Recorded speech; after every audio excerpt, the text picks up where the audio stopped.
How are you, my people? You're welcome to this program.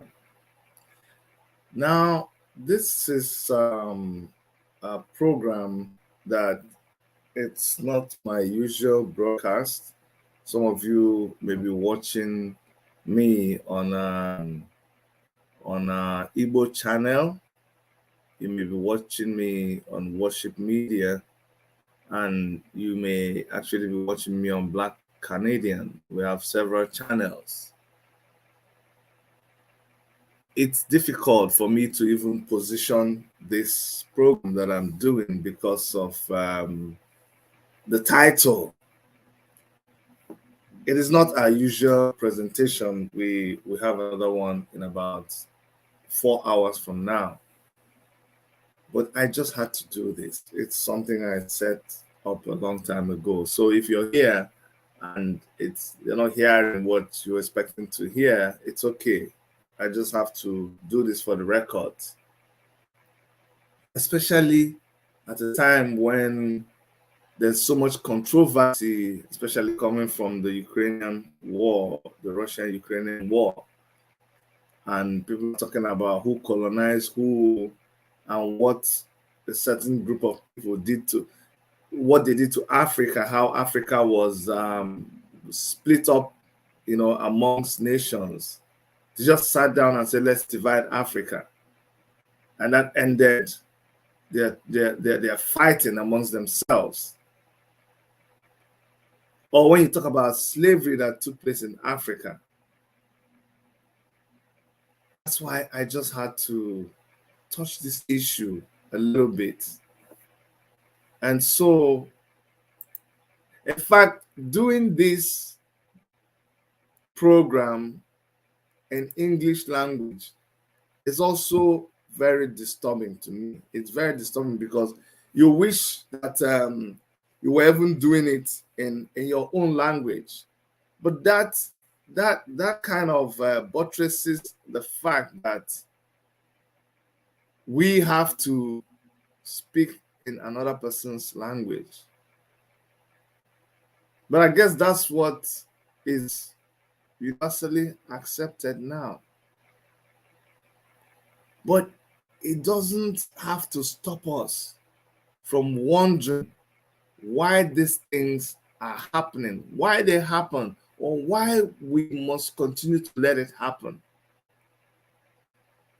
Why must certain practices, certain norms, certain cultures, certain traditions be accepted, advertised, promoted amongst some people, but then you turn around and you demonize the same practice, the exact same thing that you promote on one side, you turn around, you demonize it, you condemn it on another side. Why? And the annoying thing is that the people who are being demonized, the people whose culture is being treated or branded as evil, have wholly accepted this thing. That is very, very disturbing.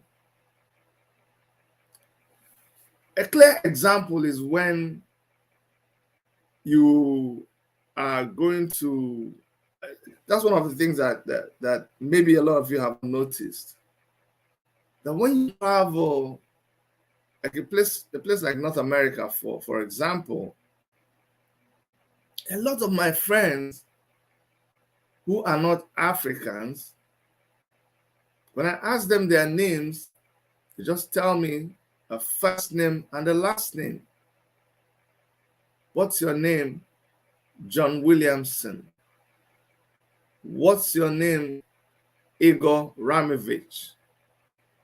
What's your name? Udu Valensky. First name, last name. When I ask them, what about their middle names? They don't have a middle name. A lot of my friends, they don't have a middle name. And then I'll be like, You don't have a middle name? No.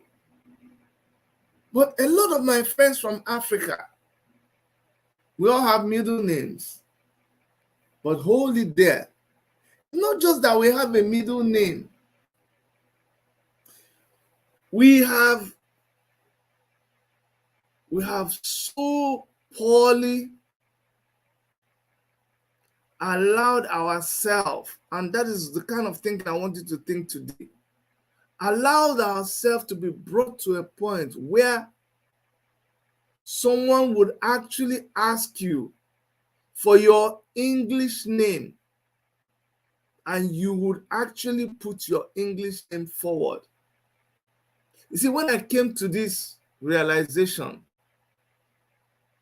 of why must I have an English name when the Englishman does not have an Igbo name, it made me just choose, because before I used to be, most people who knew me from a very long time ago, from my childhood, they know me as Cadet, because that's the name that my father fondly gave me, Cadet.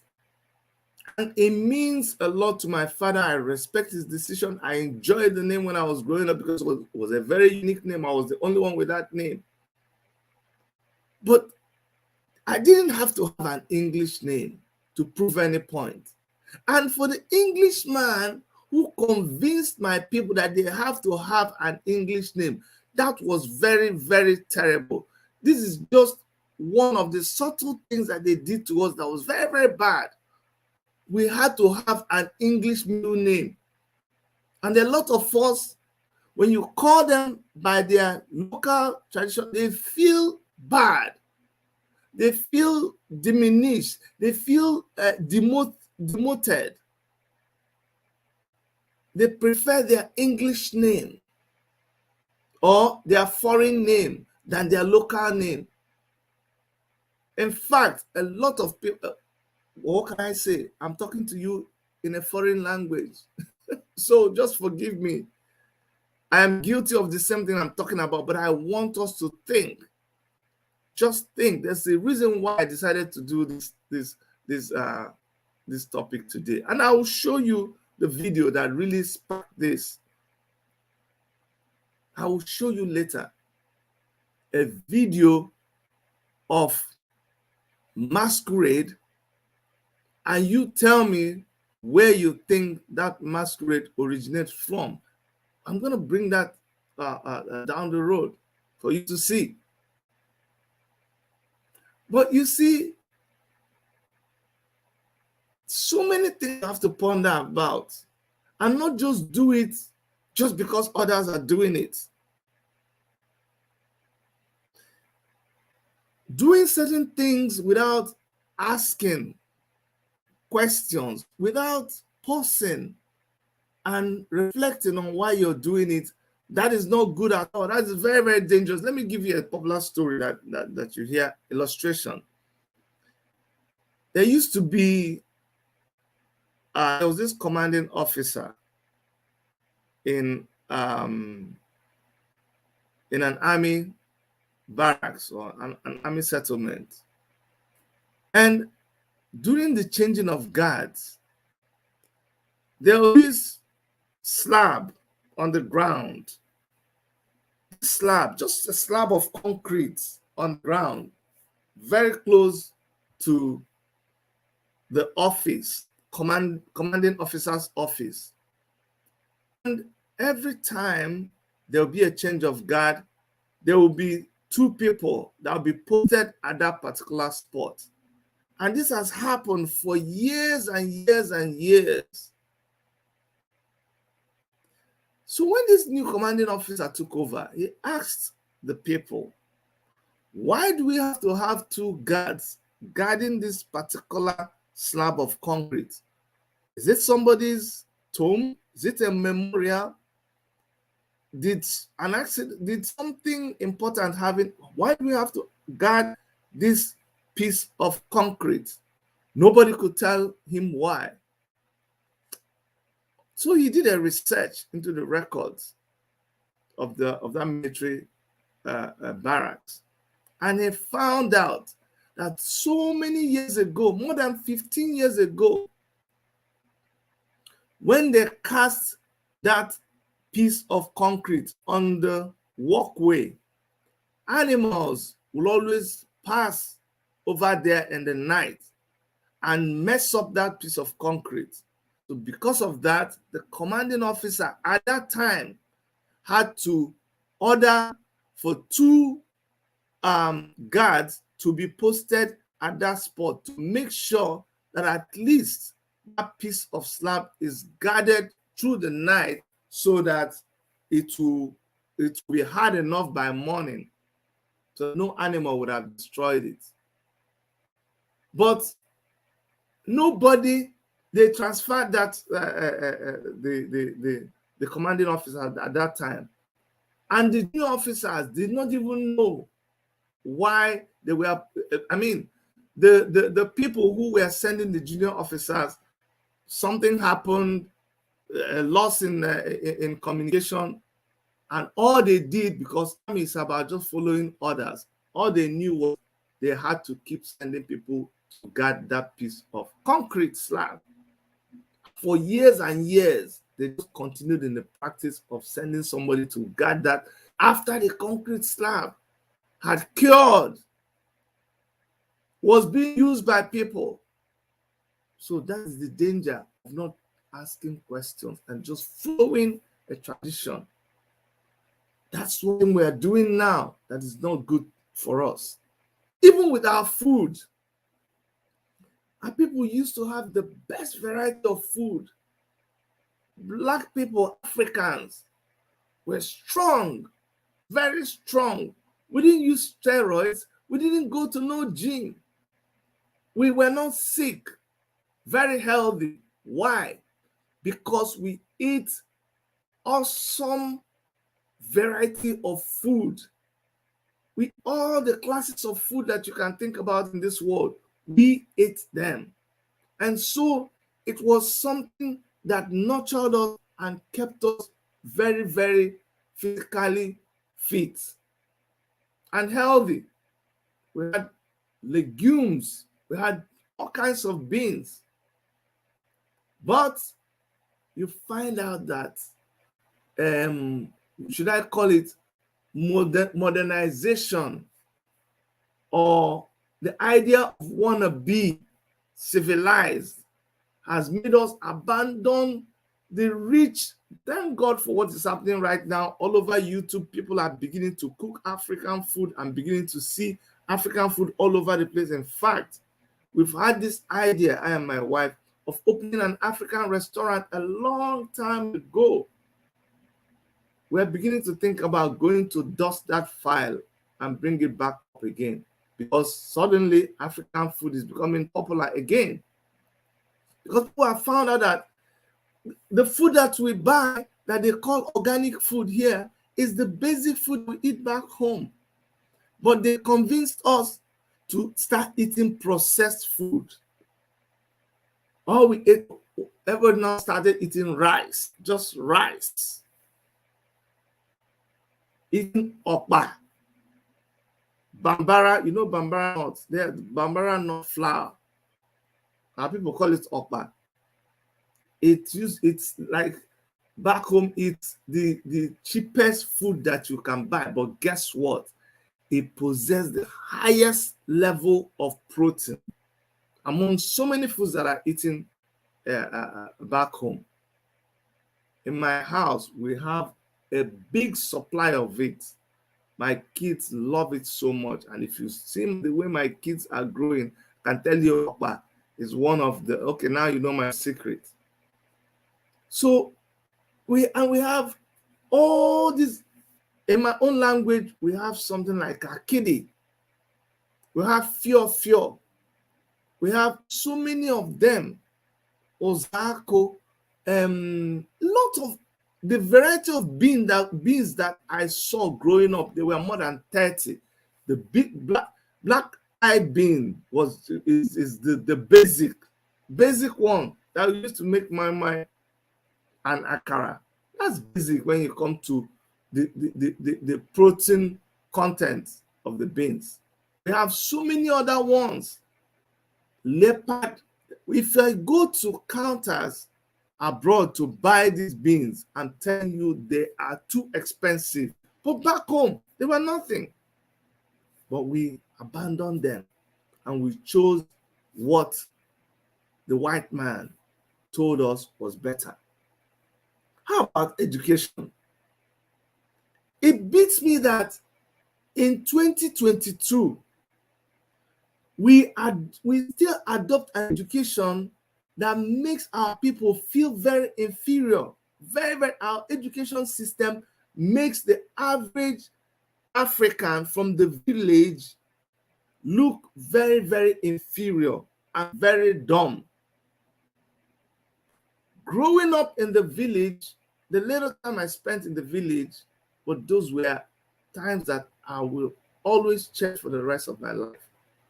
In the village, every growing young man knew everything around the village. From when you woke up in the morning, the eldest man in your kindred always held the early morning meeting, and this used to happen around 5 a.m. 5 a.m. or 4:30 a.m. That's when people used to wake up and they will gather in the house of the eldest man, and he will bring out cola. That's what they used to do in my village. Very early hours of the morning. He'll bring out cola and he will begin to pray and thank God for sparing our lives.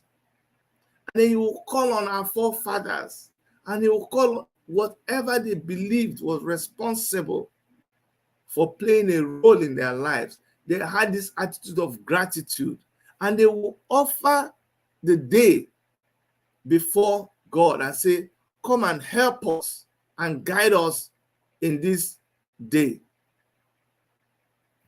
And when they do this, and then they will ask how everybody is doing, and everybody will check on everybody immediately, and it was a solemn time.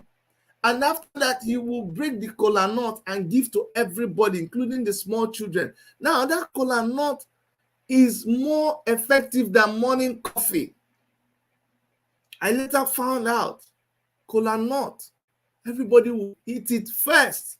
It will go and prepare your body and your stomach for breakfast. And then the women will go around, start sweeping. The young men will run into the bush to go and check their traps. Whether the thing has, whether you've caught a rat or caught bush rat or grass cutter or whatever you set your trap for. And then they will cut grass for the goats and they will feed every other animal that they have to feed. While that is happening, the man of the house is getting ready, preparing. If they are going to go and plant yam, he will go and prepare the seed yam. He will bring out his knife and be sharpening it while all that is going on. After that, everybody will have a very quick breakfast and then they will set out to work. Do you see education? Everybody knew what to do. Everybody knew everybody's name. And I will take you through this process until nightfall to see our highly advanced and organized system that somebody came and told us it was barbaric and archaic.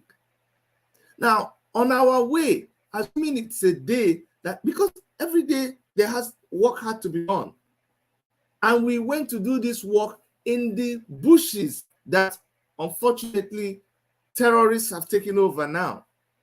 And so when you wake up in that morning, before you start going out, the women went to the stream to fetch water, clean, fresh, pure water. Oh my goodness. Water, when you fetch it out of the clay pot, it tastes like heaven. Because the clay pot has the water goes through the clay pot. The clay pot sucks the water. It causes some kind of filtration, because as the water is trying to soak through the body of the clay pot, filtration occurs. So if there's any small particles, there's sediment at the bottom, and there's that process of that, like sweating on the outside. It causes the water inside to cool, very cool. After all that is done, everybody sets out to the bush. And I see your beautiful comments. I'm going to read them later. But very beautiful, encouraging comments. Now, on your way to the bush, you encounter all kinds of berries. The most interesting thing for me is when I used to walk with my grandfather. He would, from time to time, stop and tell me the name of oh my, this is just mind-blowing. Every single grass, they had a name for it. Nothing was strange. I'm not kidding you.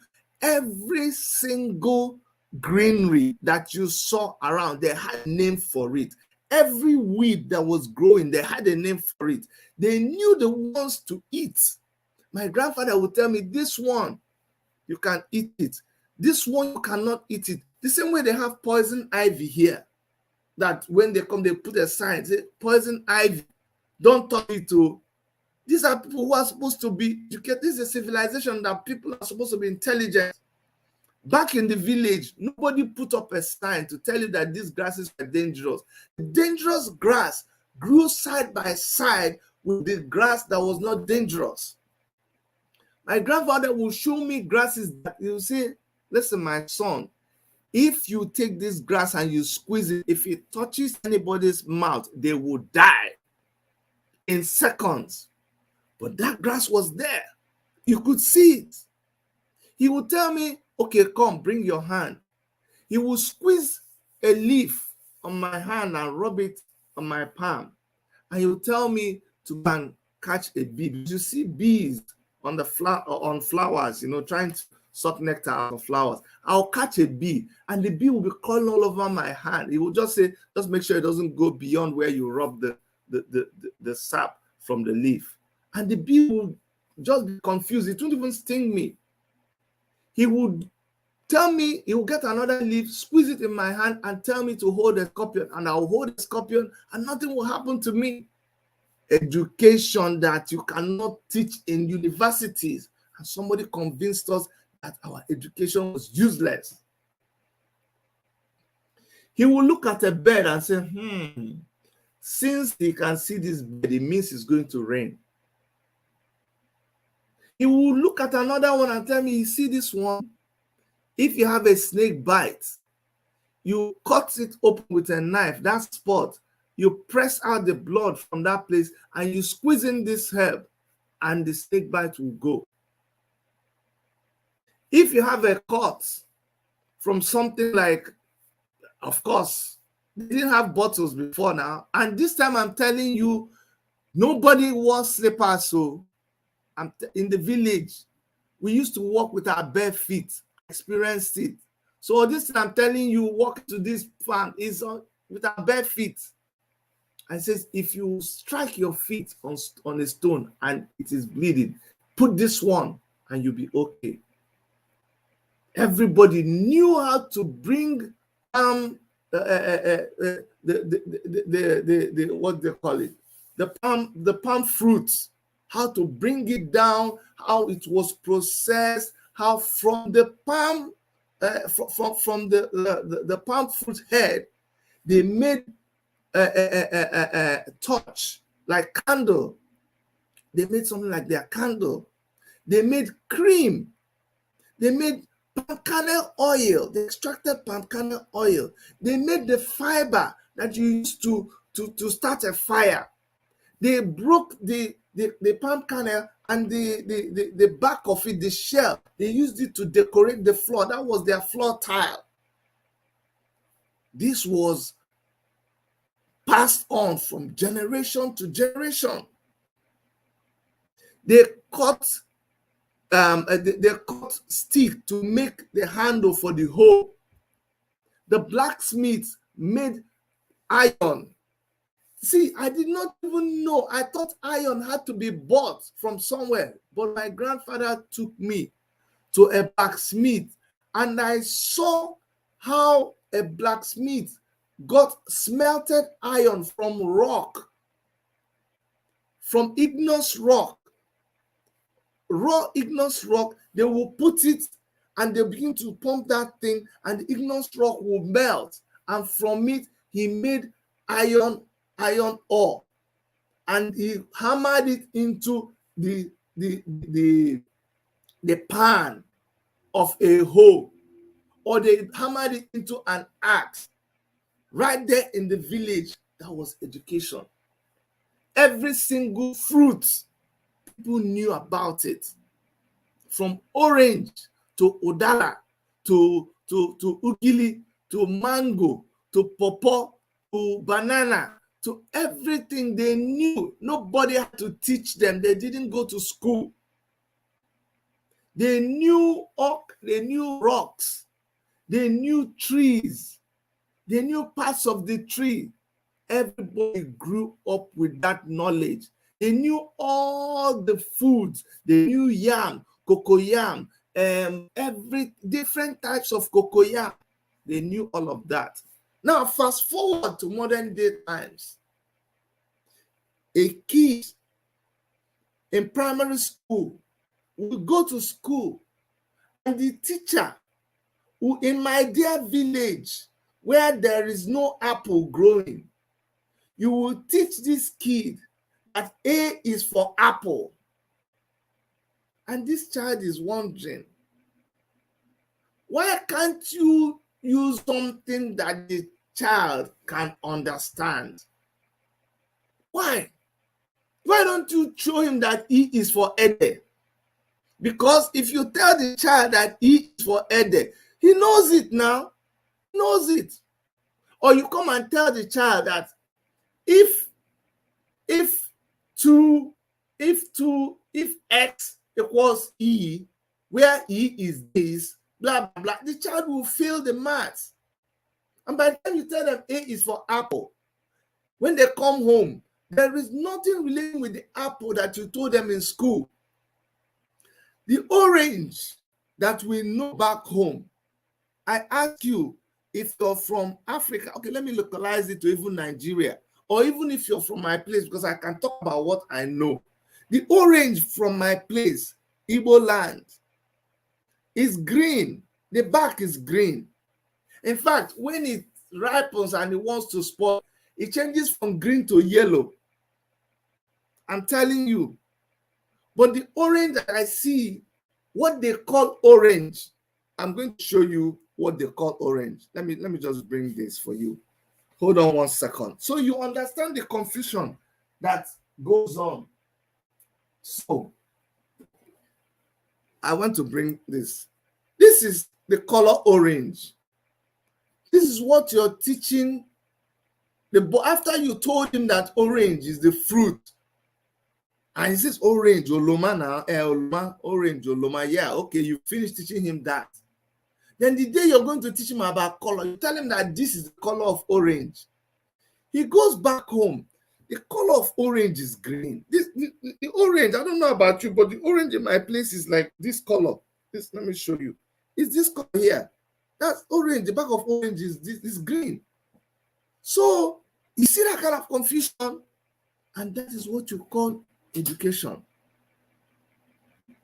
You teach them about water and how water comes out of a tap, and you use water in a sink and all of that. And the person you're teaching showers in the stream. So when you're telling them about when you're having your bath, what to do, how to, you teach, when you come to teach them hygiene, you teach them about hygiene with the concept of a bathroom. But the person you're teaching about a bathroom is only used to showering in a stream, where what you do is you put your cloths if you're wearing cloth too, because way back, and you say, Chidi, this is your village, I don't understand.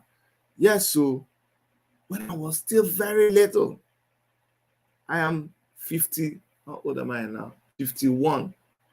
I'll be 52 in September. Yes, I know you're shocked. But when I was little, like me, 4, 5, I could still remember that when you go to the stream, women did not even wear anything up here. Some of them just wore these coral beads. And it was nothing. Nobody, it was just that's how the society was. Then later on, they started wearing this half shimmy, this underwear that women wear, the half shimmy, the half shimmy. Please correct me, I'm old school. They started wearing it, and they still left the upper part open. And then they started wearing bra, and later on, they started wearing clothes. It happened so fast, but I remember that period. So the people you're teaching about bathroom and hygiene, they don't understand what you're talking about. Because where they do their thing is in the stream. You remember that there's this funny joke about a man who went to the hospital, and the doctor told him, "Oh, you have rashes. You need to." They gave him Dettol, Izal, and one of those, and they said, "When you get home, when you're going to bath, Mr. Okechukwu, are you listening to me?" He said, "Yes." When you're going to bath, take this Izal and put some drops inside the water that you're going to use to bath, okay? And then it will turn white. Then you take it and then bath, and your rashes will go away. The doctor did not ask Mr. Okechukwu, where do you have your bath? Of course, Mr. Okechukwu took the Izal with the disinfectant, and very, very religiously, early in the morning when he was going to bath in his normal place of bathing, which was the stream, by the way, he removed his cloth, kept it on the back of the stream, opened the Izal, went down to the stream, put some drops in the water, and then came back and dropped the Izal. Then when he went back to shower with the disinfectant, he didn't see it again. So when after some time, he went back to the doctor, and there was still rashes on his skin, and the doctor was like, "What happened?" He said, "I did exactly what you asked me to do." He said, "Didn't the water turn white?" He said, I don't see it turn white too. When I come back, the water is still clear." Until the doctor now found out that he did not get adequate information. The information and the interaction he was having with Mr. Okechukwu was not designed to fit his environment and his situation. That's how they put a lot of these things on us and convinced us that what we were doing was wrong. I don't want to begin to go into details. Look at our religion, our traditional religion. Everything is not perfect. In our religion, yes, people worship idols, and I don't believe in idol worship. But so it is in the modern day church. People worship the image of Virgin Mary. People worship saints. People worship holy water, chaplets. People worship cars. People worship Daddy G.O. and Mommy G.O. So what are you telling me? But at the same time, in our traditional religion, we recognize the one big God who is truly invisible and who lives in heaven, who has no beginning and no end. Nobody had to come and teach us that. In my own tribe, we call it Chukwu Okike Abiama, Bineniwe Ogodiana Akpana.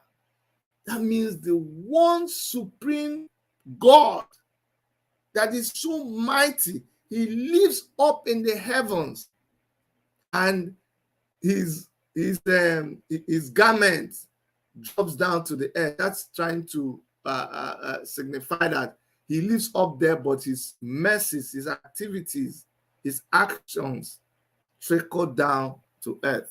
We knew about it.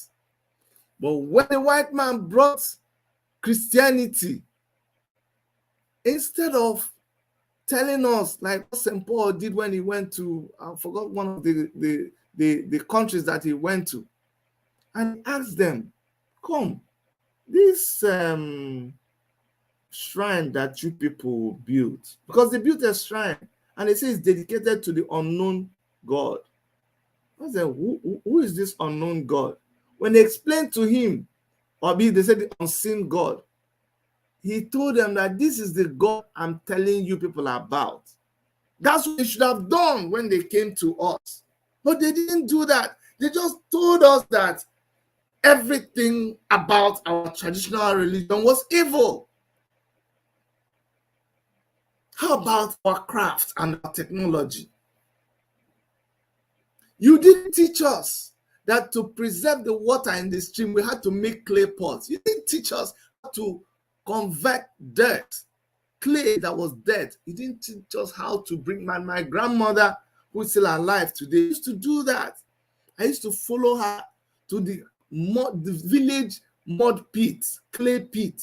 She will get the raw clay. She will come back home. She will put it out, pound it, and then mix it with water, remove the impurities, and she will make clay out of it. I mean, she will make a clay pot, clay ornaments. We had the clay pot, we had the clay pans, we had the clay cups. When she finishes making all of these clay ornaments, they will dry it out in the sun. Of course, she will decorate it. She will even glaze some of them. No white person taught her this thing. After that, they will now, when the pots have dried, they will pack this whole pot, and the whole village will arrange on a particular day. All the people who are artisans and clay craft people, they will bring out all their pots and all the clay ornaments that they did. I used to make toys. I used to make figurines, and they will take all of them, or will make small pots. My own, I don't know why my own always busted. We'll all gather, they will pile it, and they will put this what do you call this? This you use for thatch. You know the thatch they use for thatch roof. They use it to cover this pot, and they will light it, and that will fire this pot. Nobody taught them that technology. You didn't teach them that technology, and so many other technologies. How about the palm wine? Have you watched a palm wine tapper climb up a palm wine tree? Nobody taught them that. They realized how they needed to make that their belts, and they used that belt to go up a palm wine tree. Have you seen how delicate it is? Have you seen the science in cutting through that? If you don't cut it well, it will not flow. I followed my grandfather, and he will go from tree to tree to check his palm wine and collect very rich palm wine in the morning. I have not drank alcohol from childhood. I didn't drink alcohol. But you see something like that palm wine, early fresh palm wine in the morning, he will give it to me to drink. Of course, that one in the morning, it may contain alcohol, but very little. But what it contains, I don't know what that thing contains. But after you drink it, it will just knock you out. Just knock you out. That was fresh, unadulterated. Nobody taught them that technology. And so many other things. Our government, the way we settled cases, there was no case that could not be settled. Go and read Things Fall Apart, and you will understand. We had a very organized society. We had laws. We had laws that were laws against the land. We even had a law and a provision for someone who committed a crime in error. For example, when Okonkwo killed someone by accident, we have that in my village. We had what to do when someone died of an illness. The same way you see that when somebody died of coronavirus, remember that time, their people could not have them. They had to take the person and cremate them, and there were some things you had to do. Even in the Bible, you saw it in the Bible, in Leviticus, when they said if someone died of a certain disease, or even when someone had that kind of illness, they had to be taken away from the camp. We did that in my own culture, in my own tradition. It was there. The other people were buried around the house, but when someone died of a certain mysterious disease, they had to go and bury the person in the evil forest. Why? It was because of contamination, so that the virus that killed that person will not infect other people. We have all that in our tradition. Even when the Bible talked about in the Old Testament, when the priest had to offer an offering with an innocent animal, like a dove or a lamb, that signified an animal that had not committed any sin. That sin offering had to be made on behalf of someone who has sinned. In our tradition and in our religion, and our aja, it was called aja. And to do that aja, that offering, they had to bring a little chicken, a chick that has not committed any crime. And in the same way, after the priest in Leviticus, in the Old Testament, after that offering, only somebody who was pure, sometimes a little child or the priest, will now lead this person who they made this offering on their behalf, will lead them to the wilderness to go and throw away that sacrifice. The same way in our tradition, after they've done all that, the chief priest or whoever or a child will now lead this person who they have done this on their behalf to the wilderness, and that's where they go and release the chicken. But when they came, they did not care about these things that were existing. They just threw it away. I was talking about our craft. Look at the Benin. Look at in Benin. Look at their bronze. Look, I'm not talking about wood. I'm talking about metal, pure bronze. Go and look at the detail in that queen. I forgot the name of the queen, but that Festac face. Go and look at the detail in that Festac face. And somebody came. You said that our tradition, our technology was primitive, but you stole our craft. Only last year did they start returning the artifacts that were stolen and displayed in London museum.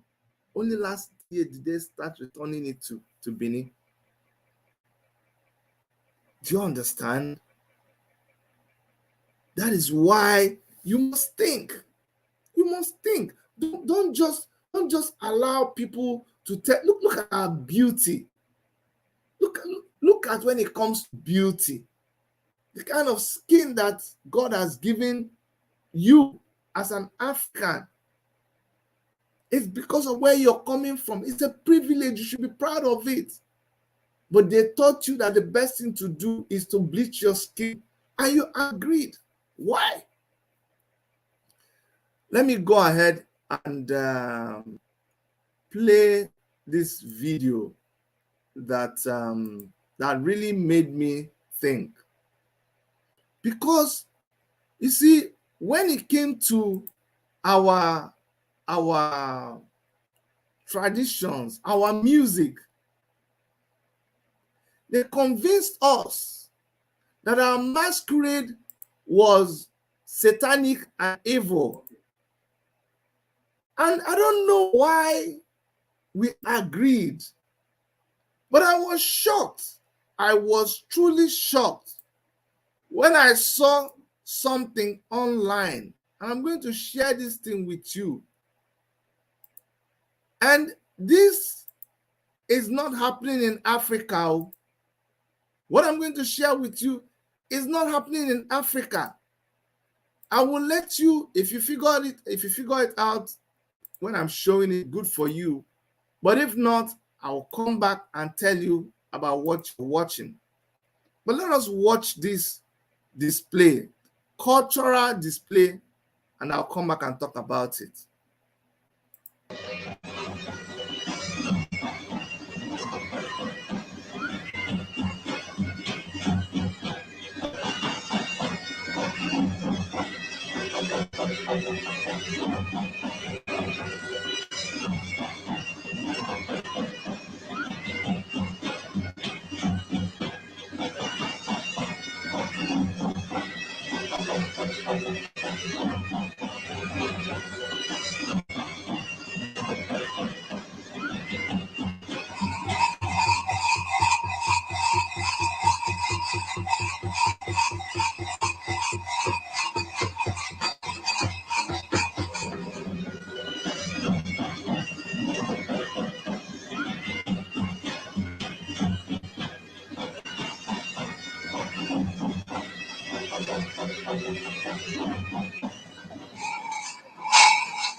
I want to take time and sing that in.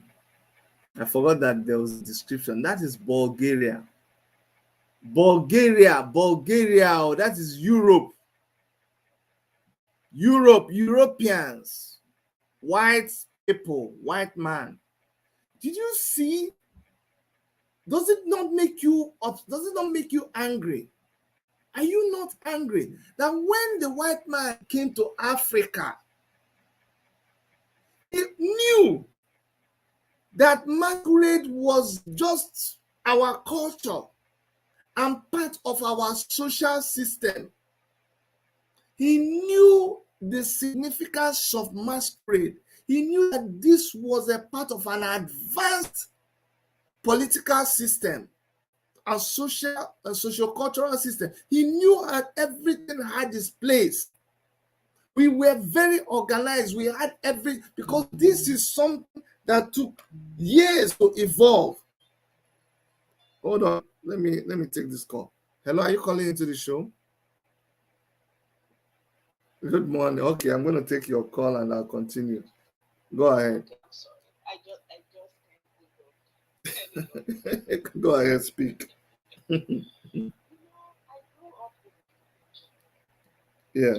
I always tell my husband, I'm a village girl. And I'm proud of it. Yeah.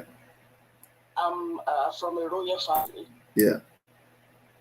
And it makes me so upset many times when I see what is going on. You know, they took our culture, they took our beliefs, and they gave us, I'm a Christian, like a real Christian. I am. But at the same time, I do not against anything that anybody believes. Because you are free to believe whatever you want to believe. That's just me. But at the same time, when I was growing up, my grandma, she would look at me and she'd be like, look, I need to make, you know, when they go to the farm and they get the leaves and they cook it and you bathe with it and you drink it. That was how I was brought up. She believed in that thing and I do believe in it too. Because I guess it pretty well. We go to the river to fetch water. We go to the stream to wash our clothes. The life was good. You won't see all this like cancer, all this craziness of sickness. Back then, nothing like that. But now, our religious leaders, they taught us, like, oh, if you do this, it's a sin. If you drink that, it's a sin. If you do this one, you will not go to heaven, because the one who have the key to the gate of heaven that will open the door for people.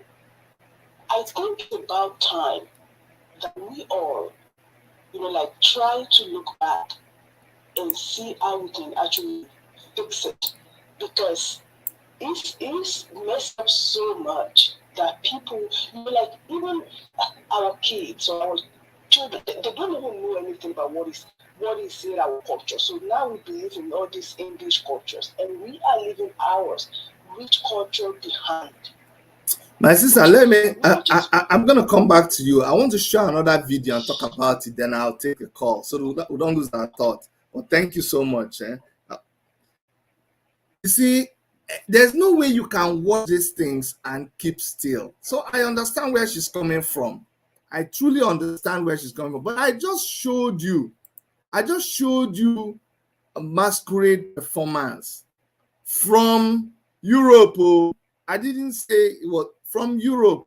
Now I'm going to go back and play for you masquerade performance from this is my own people. I'm just okay, I'll play the one from my own people. This one I'm going to play now. I don't even know which part of I know it's from Nigeria, certainly from Nigeria, but I don't know which part of Nigeria. Or okay, I think it's an Igbo masquerade. But after this, I'll also play you another one. You just watch the one from Europe, Bulgaria. White people, I'm not talking about white people. You see them? Now I'm going to show you this one.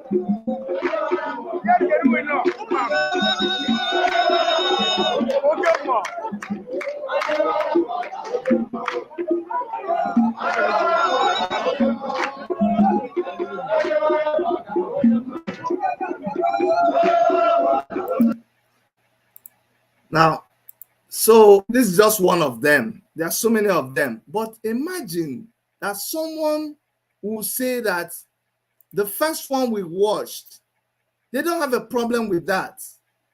But the ones that I showed you, because that one is from Africans, there is a huge problem with that one. There's a very big problem. It's not the same thing. Why? I'm going to forward this.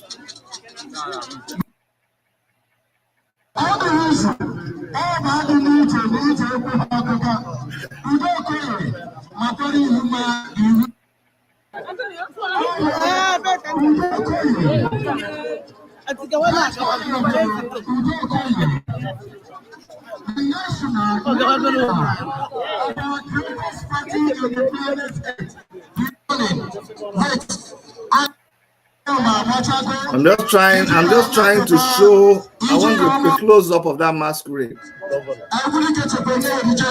Sorry, I want a close up of the Ijele masquerade.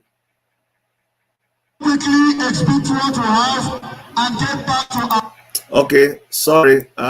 It's not the right video, but you get what I'm trying to show, that the one that is our own, there is a problem, but the one that is from the white man was perfectly okay.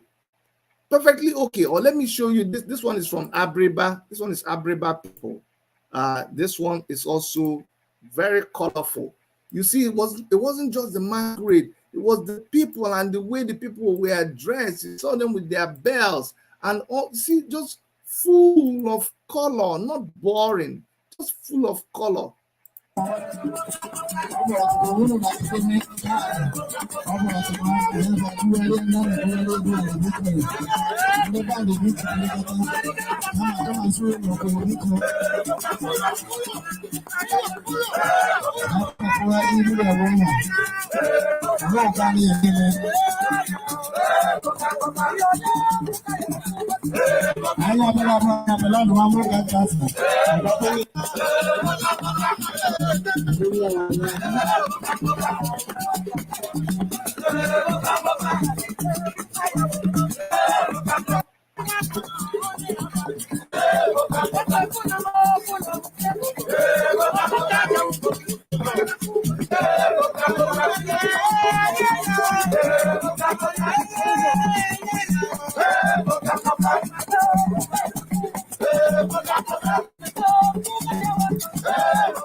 There's another masquerade. I don't know why I'm not seeing all the ones I wanted to show you guys, but lots of them.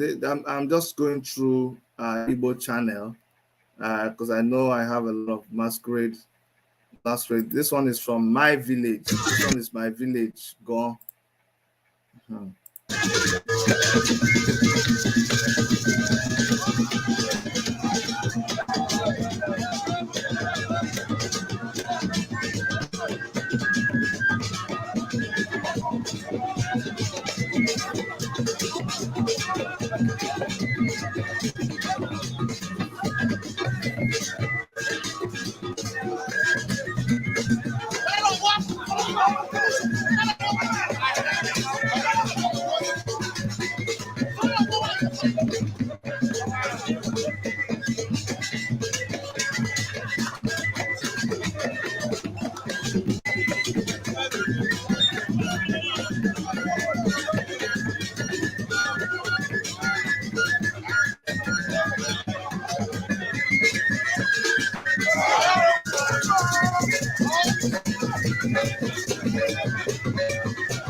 Okay, so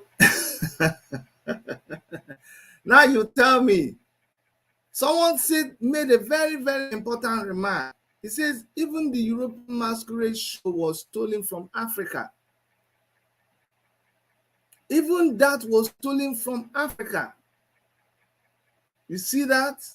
That's a topic for another day altogether. The same people that come to convince you that what you're doing is bad, they're now coming to do the same thing and it is good. That's why I was asking the question. When masquerade is done in Europe and for Europeans, it is art, it is culture, it is beautiful. But when it is done in our own environment, it becomes evil. It becomes very, very evil. Maybe after showing you this, I think I should go back again and play that European masquerade so that you just see the difference and ask yourself whether this thing truly is not either they came and stole from us or it is a culture that they recognize, but they just came and told us that our own, when it is us doing it, that it is bad. Just look at this again.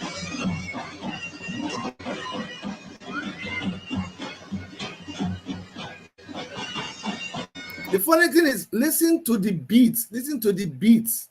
The beats. It just sounded like something that you hear in Africa.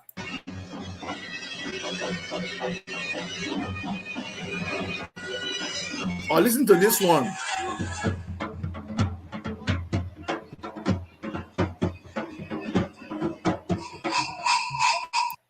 I'm telling you, we would almost swear that that thing is happening in Nigeria, in Africa, in Ghana, in Ivory Coast, Guinea, Bissau, anywhere in Africa.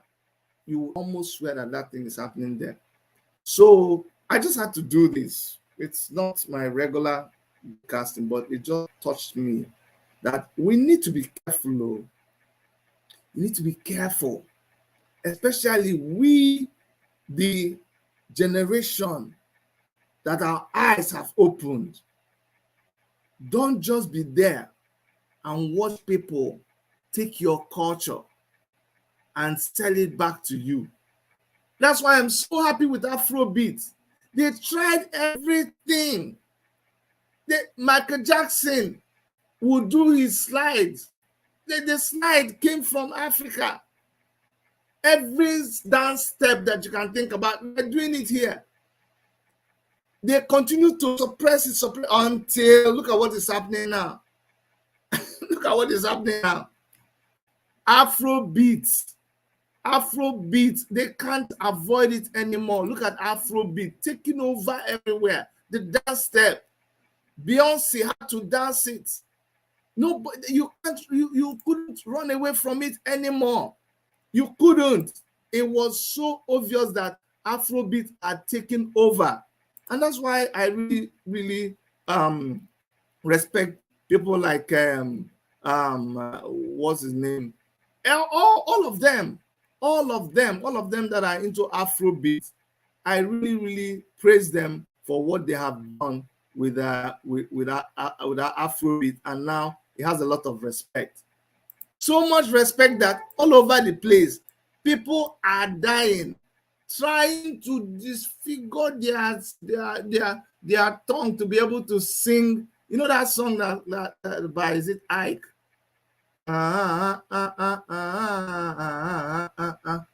When you understand yourself, you confidently teach the world. Put it out there, they will go and learn it. Don't be apologetic. Answer your name. Let them figure it out. They told me, Chidi, your surname is too long. It's too complicated. I say, if you can spell and write Jeknovokovic, then you can write Wanyanwu. I'm not going to cut it any short. There's nothing. When we went for orientation, see, that's the wicked thing about some of these cultures.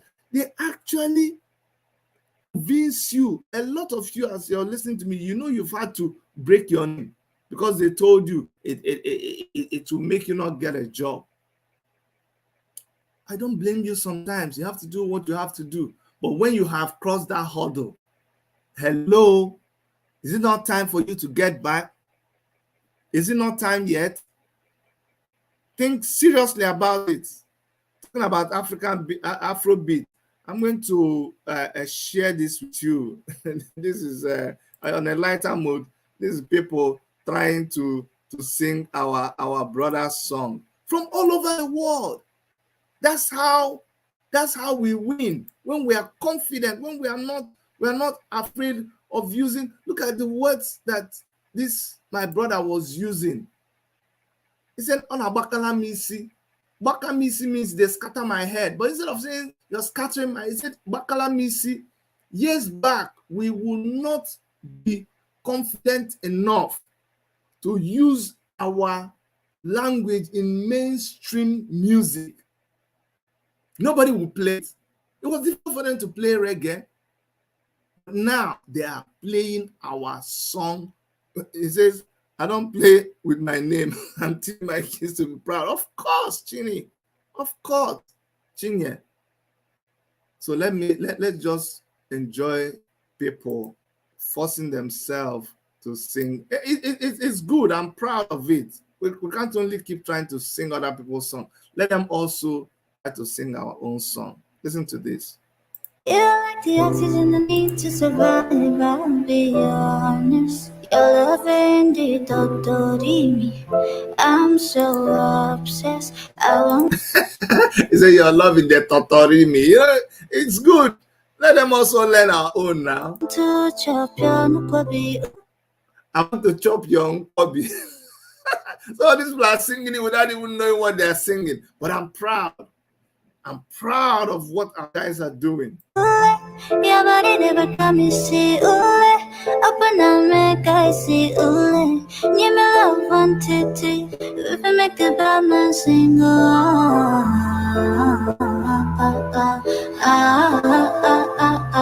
baby, my Valentine, yeah. Girl, are you that make my temperature rise? If you leave me, I go die. I swear, you are like the oxygen I need to survive. I'll be honest. Your loving, they totally me. Your loving, they totally me. You don't even know the meaning of tatarimi. But you see, I like it. More of that. See, people like Flavor, people like Techno, Whiskey, all of those people that are not afraid to use our strong, language to put it out there. Let them. You can't come to the lyric and you change it. You have to sing it because we've been singing our own for so many years. I'm so obsessed. I want to chop your nukobi. I want to chop your non-kwabi. It's okay. Okay, that's no problem. Ole, your body they back at me see. Ole, open up, make I see. Ole, give me love one TT. Give me love one tinty. It's good, no problem. We'll manage it. We'll make a band and sing.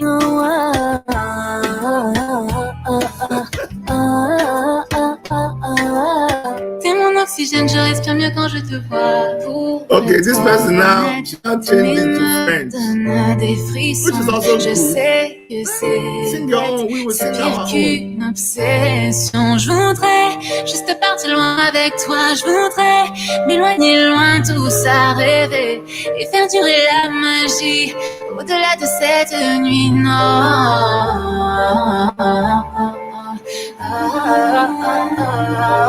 Baby, my Valentine. Boy, now you're making my temperature to rise. If you leave me, I'll go die. I swear, you were like the oxygen. Even if it is our pigeon, it shows more confidence.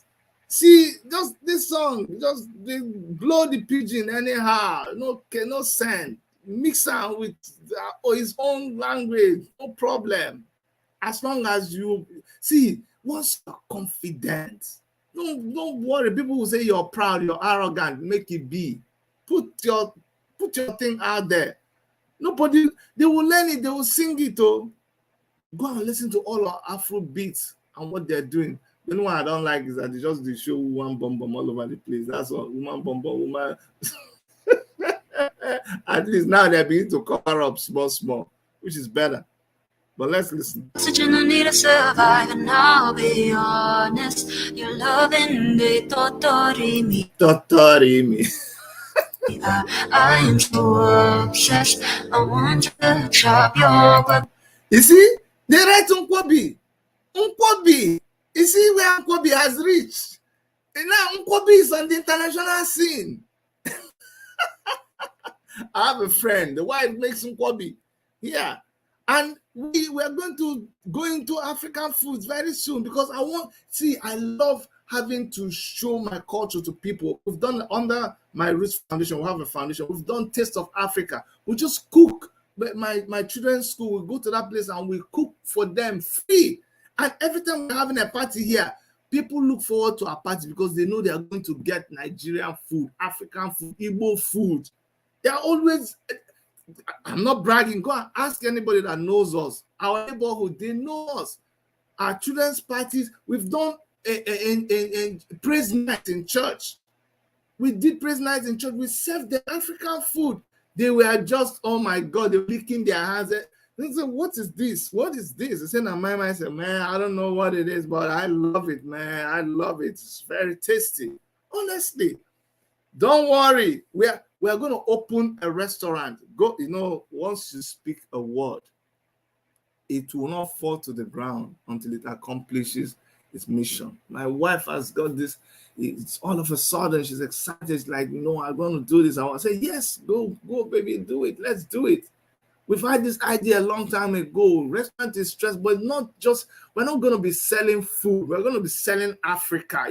It's when you come in, you trust me now, trust me. When I handle the place, when you come inside there, you're going to take a little bit of Africa, taste a bit of Africa. Should I even call it a bit of Africa, taste Africa, or taste of, I want you to come out of the place smelling Africa. Do you understand? When you leave the place, it's an experience. From the food to the music to the utensils to the clothes that the people have to everything, the toothpick, the walls, the roof, the lighting, everything should smell and feel Africa. Put boat, just carry boat, put for one side. Put keg for one side, keg of palm wine, put that thing they used to climb the keg, put boat, put the thing they used to, use that as decoration, put mask, put burnt wood. You understand? Oh man, it's gonna be fun. Africa to the world, man. That's what we're gonna do. We're gonna do that. I'm telling you. Let's play this thing finish. Your body they back on me, see open up, make us see give me love one day, baby, make a bad man sing.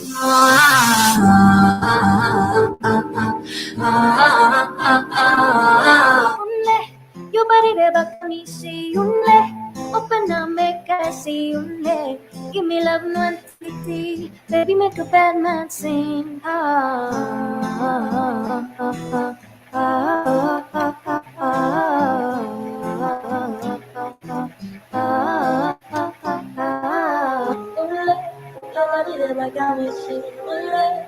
When I make I see ole, give me love one city, they don't make a bad man sing. When I make I see ole, give me love one city, they make a bad man sing.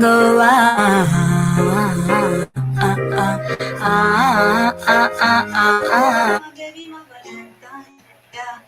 Can I hear the make my temperature the rise? You leaving me a good time, I swear. You are like the oxygen I need to survive. I'll be honest, when I've been there, don't leave me. I am so obsessed.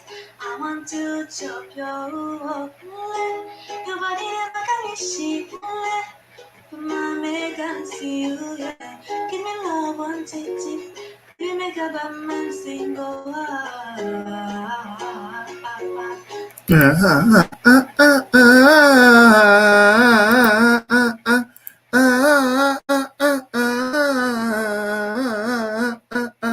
Hey, the whole thing they back me see. Oh my God. Leave me today. I just want to be. I want to just enjoy the richness of our culture. As they talk, they feel the flavor of the food. The confidence in knowing that I am from a place that has a culture, a roots. And if you're a Black person, if you're an African, if you identify with Africa, whether your ancestry, was through slavery and all of that, I want you to be proud of who you are. I'm telling you, as long as you know that your root is tied to Africa, you got to be proud. Don't ever let anybody put you down. People say, Chidi, why don't you get affected by racism? And say, look, yes, systemic racism, I can't do anything about it. It's in the system. It's in job creation. It's in opportunities. Can't do anything about it. But the one of allowing someone who maybe they call you a nigger and then you don't know what to do for the rest of the day. I don't let it get me. Don't let it get to me. Or if you call me the name I don't like, I slam with another, I just give it back to you. I just give it back to you. I don't waste time. No. No. No, it doesn't work with me. I can't do it. And you hit me, I hit you back. Everybody, and they say, you people, is where I come from. Yes, that's who we are. We know the lack, we know the slack. You give us, we give you back. Everybody go their way. You want us to make up, you come, we make up. You point at me, I point you back. You call police, I take my phone, I call the same police because I know my right. I come from a lineage that they know themselves, we know ourselves. All right, guys, that's my presentation for today. I had it all structured, but I got carried away one way or the other. But help me share this video. We need to be very, very conscious. Yes, my sister was calling me. I'm gonna give her a chance to talk to us. She was moved by what we're saying, and I just wanted to get to the end of the presentation so I don't lose my line of thought. But I'm gonna call her back. I want her to express what she was saying because I could feel that she was feeling me and she was feeling what we're doing. Yes, my sister. Until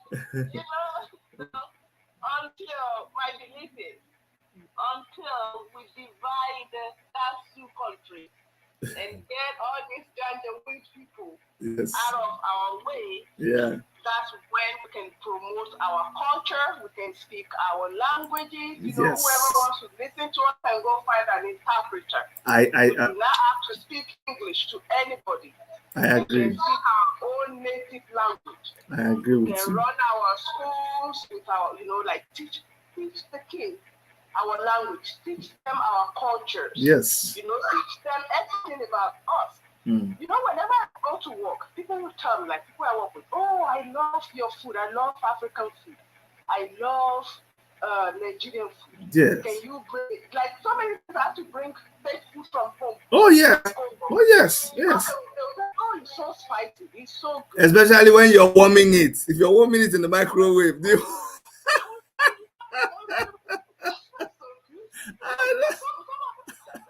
Try some. That's our culture. And to tell you the truth now, when I go into my patient's room and I say, where are you from? I say, I'm from Yoruba Nation. Yeah. Because I already crossed off Nigeria. I crossed that one off long time ago. I tell them, I'm from Yoruba Nation. They're like, oh, that's good. I say, yeah, that's a new nation that's coming. I'm a Yoruba Nation and I'm the Afra Nation out of the Shibo country. That's what Trump called it when it was, Yeah. So I believe, but as long as we see Nigeria, let's forget about our culture. But when we can just go our own ways, our culture is going to dominate this world. People will be ready to move back to that Africa, to Biafra and to Yoruba, and they will be ready because we're going to make it be the best in the world. Sure, my sister. God bless you. Thank you. And God bless everybody. Thank you very, very much. Thank you.